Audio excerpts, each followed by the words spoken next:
எல்லாருக்கும் வணக்கம்.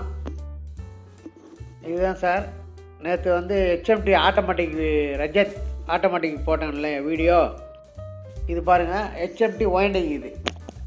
அது ஆட்டோமேட்டிக்கு, இது ஒயிண்டிங். அதுக்காக தான் இந்த வாட்சை எடுத்து இப்போ போடுறேன். இது வந்து ஒன்லி கீ தான் சார். ஒன்லி கீ கொடுத்தாலே போதும். 24 ஹவர்ஸுக்கு ஒன்ஸு வைண்ட் பண்ணணும். இது பாருங்கள் சார், மூடி கட்டிட்டு அதே தான் சேம்.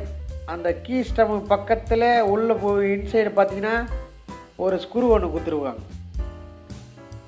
ஒரு பாயிண்ட் மாதிரி இருக்கும். அந்த பாயிண்ட்டை புஷ் பண்ணி கீ வெளியே எடுத்தாச்சு. இப்போ வந்து மிஷினை வெளியே எடுக்கணும், அவ்வளோதான். இந்த மிஷினை இப்போ வெளியே எடுத்துட்டு சார், இந்த வாஷரை தனியாக ஆக்கிடணும். அந்த சாவியை மறுபடியும் அதில் போடணும். இது மூமெண்ட்டு ஆடாமல் இருக்கிறதுக்காக இந்த வாஷர் சார். இந்த வாஷரை வந்து அதில் செட் பண்ணிடணும், இது சாவியை. இது வந்து பாருங்கள், அதே சிஸ்டம் தான் சார். ஏற்கனவே சொன்ன பாருங்கள், 4 வீலு, லிவரு, பேலன்ஸ் வீலு, ஒரு மெயின் ஸ்ப்ரிங். அதே தான் சார் இதில் ஸ்பேர் பார்ட்ஸு. இப்போ ஃபஸ்ட்டு வந்து டயலை கழட்டணும். அதுக்கு முன்னாடி முள்ளை கழட்டுறதுக்கு இந்த டயல் வந்து லெக் ஃபிட்டிங்கு சார். இது மிஷினில் 2 லெக்கில் போய் டயல் ஃபிட் ஆகி உட்காரும். அது பாருங்கள், லூஸ் பண்ணுற பாருங்கள். சைடில் தான் வரும், பாடியோட அந்த மிஷினோட சைடில் தான் அந்த ஸ்க்ரூ தருவாங்க. அதை நம்ம லூஸ் பண்ணிவிட்டு இந்த டயலுக்கும் மிஷினுக்கும் நடுவில் இந்த ட்ரீசர் விட்டு அப்படி தூக்கினா போதும் சார், இது வந்துடும். ஆனால் பட் நீங்கள் அதை மாதிரி ஃபஸ்ட்டு செய்யக்கூடாது. இது நல்ல எக்ஸ்பீரியன்ஸ் உள்ளவங்க ஈஸியாக செஞ்சிடுறோம். பார்ட்ஸில் இது மாதிரி செய்யவே கூடாது. வைண்டிங் வாட்சில் செய்யலாம், ஏன்னா எல்லாமே ரொம்ப ஸ்ட்ராங்கான பார்ட்ஸ் இதெல்லாம். இது பாருங்கள், அவர் வீலை கட்டிடணும். இது மட்டும்தான் சார் இந்த பக்கம் ஸ்பேரு. இந்த சென்ட்ரு கேனின் ஒன்று இருக்கும், அது நம்ம கழட்டணும்னு அவசியம் கிடையாது. இப்போ திருப்பி வச்சுட்டு ஃபஸ்ட்டு பேலன்ஸ் வீலை ரிமூவ் பண்ணணும். இது நல்லா பார்த்துங்க. ஆட்டோமேட்டிக்கை விட இதை நீங்கள் செஞ்சீங்கன்னா உங்களுக்கு சீக்கிரமாக மெமரி ஆகும், நல்லா கற்றுக்கலாம். இதில் பாருங்கள், பேலன்ஸ் வீலுக்கு ஒரு ஸ்க்ரூ, அதை எடுத்து தனியாக வச்சுருங்க. இப்படி பாருங்கள், இன்சைடு லேசாக வச்சு தூக்கணும்னா ஆட்டோமேட்டிக்காக வீல் மேலே வந்துடும். அந்த காக்கு, அந்த பேலன்ஸ் காக்கு பிடிச்சி தூக்குனா வந்துடும். அடுத்தது லிவர், அந்த ஸ்க்ரூ. இதுவும் அதே மாதிரி தான். அப்படி பிடிச்சி மேலே நேராக தூக்கணும். அப்படி தூக்கினா அந்த லிவர் காக்கு வெளியே வந்துடும் சார். இது எடுத்தாச்சா, அடுத்தது லிவர். அந்த ஸ்கேப்பில் பக்கத்தில், ஸ்கேப்பில் மவுத்தில் அது உட்கார வைக்கணும். அப்புறமா அந்த இடம்லாம் பார்த்துங்க. இப்போ பேலன்ஸ் வீலு கைட்டியாச்சு, லிவரு ஈஸியாக கைட்டியாச்சு. சிம்பிளாக இருக்குது பாருங்கள்.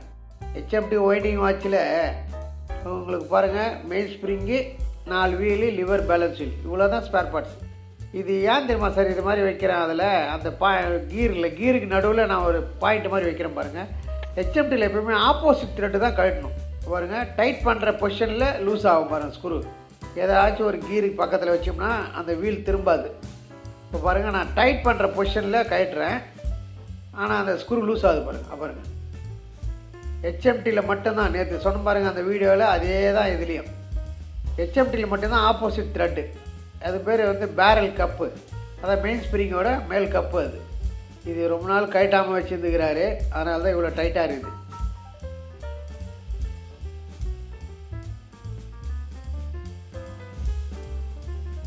இது ஸ்டீல் பிளேட்டு சார், சாய் விடுகிற ஸ்டீல் பிளேட். அது இப்போ பாருங்கள், இதுக்கு வந்து இந்த பேரல் பிளேட்டு, அதாவது மெயின் ஸ்ப்ரிங்கோட கப்பு, அதுக்கு 2 ஸ்க்ரூ.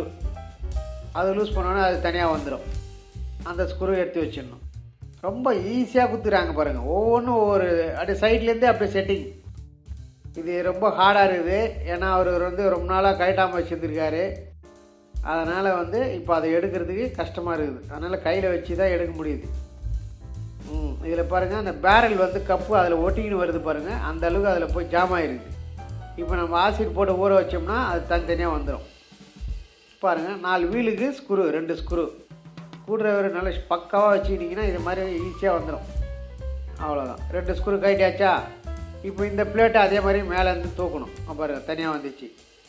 இப்போ பாருங்கள், இது செகண்ட் வீலு, இது ஃபஸ்ட்டு வீலு, இது எஸ்கேப் வீலு, கீழே ஒன்று சென்ட்ரு வீல் அங்கே இருக்குது உள்ளே. அது நம்ம கழட்டணும்னு அவசியம் இல்லை. சில நேரம் ரொம்ப ரஷ்டாக இருந்தால் கழட்டலாம், இப்போ நல்லா இருந்தால் அப்படியே நம்ம ஊற வச்சு கூட ப்ரெஷ் பண்ணிக்கலாம். பாருங்கள், அந்த சென்டர் வீலுக்காக ஒரு ஸ்க்ரூ. அந்த ஹெச்எம்டி ஆட்டோமேட்டிக்கில் நம்ம பார்த்தோமா அதே ஸ்டைல் தான் இதில். அதில் எக்ஸ்ட்ரா ஆட்டோமேட்டிக் வீலு, இதில் ஒன்லி ஒயிண்டிங் மட்டும், அவ்வளோதான் சார் இது. இந்த பக்கம் இதுதான் சென்டர் வீல். இது அந்த பிளேட்டில் இருக்கிறது அது பேர் சென்டர் வீல்.